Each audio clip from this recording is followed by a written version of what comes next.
সুন্দরবন কেন্দ্রিক কিছু কথা বলুন। একটু হাত নাড়াইছে ভাই। দর্শক, আপনাদেরকে অবগত করার জন্য জানানো হচ্ছে যে আমরা যে দাঁড়িয়ে আছি বাংলাদেশের দক্ষিণ অঞ্চলের বাগেরহাট জেলা। আপনারা জানেন এই বাগেরহাট জেলায় অবস্থিত আছে আমাদের বিখ্যাত বাংলাদেশের সবথেকে বড় ম্যানগ্রোভ বন সুন্দরবন। সুন্দরবনের পাশে বয়ে চলেছে পশুর নদী।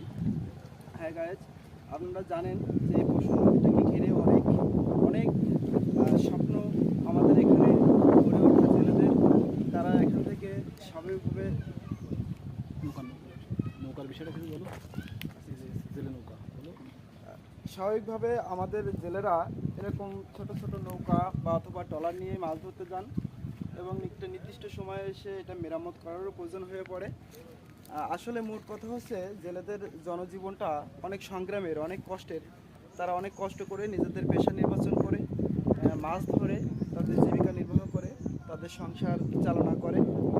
দর্শক, আমাদের এখানে সুন্দরবনের কিছু কিছু আপনাদের যে বৃক্ষ, বিশেষ করে গোলপাতা, সুন্দরী আপনারা দেখতে পাবেন। শুধু জঙ্গল নয়, বরং উপকূলবর্তী এলাকায় যারা বসবাস করে তাদের আশেপাশে নদীর সাইডে এই সমস্ত গাছগুলো আপনারা দেখতে পাবেন। গোল ফল সাধারণত আপনারা জানেন যে গোল গাছে একটা সুস্বাদু ফল হয়ে থাকে। এই ফলটার নাম হচ্ছে গোল ফল। এই যে আপনাদেরকে দেখাই, এই গোল ফল এটা খুবই সুস্বাদু হয়ে থাকে। আপনারা অনেকেই হয়তো এটা দেখেননি বা অনেকে খাননি, দেখে নেবেন। এবং আপনাদেরকে নিমন্ত্রণ থাকলো, আপনারা আমাদের দক্ষিণ অঞ্চলে আসবেন, গোল ফল খেয়ে যাবেন।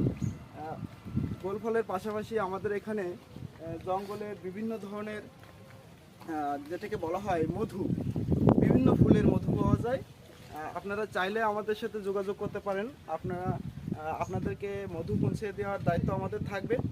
আপনারা যোগাযোগ করতে পারেন আমাদের বন্ধু চ্যানেল মহলের সাথে, যেখানে যুক্ত থেকে আপনারা আমাদের সুন্দরবন এবং পশুর নদী বা বাংলাদেশের দক্ষিণ অঞ্চলে বিভিন্ন বিষয় সম্পর্কে আপনাদেরকে জানানো হবে। আপনারা সবসময় আমাদের সাথে থাকবেন। ধন্যবাদ সকলকে।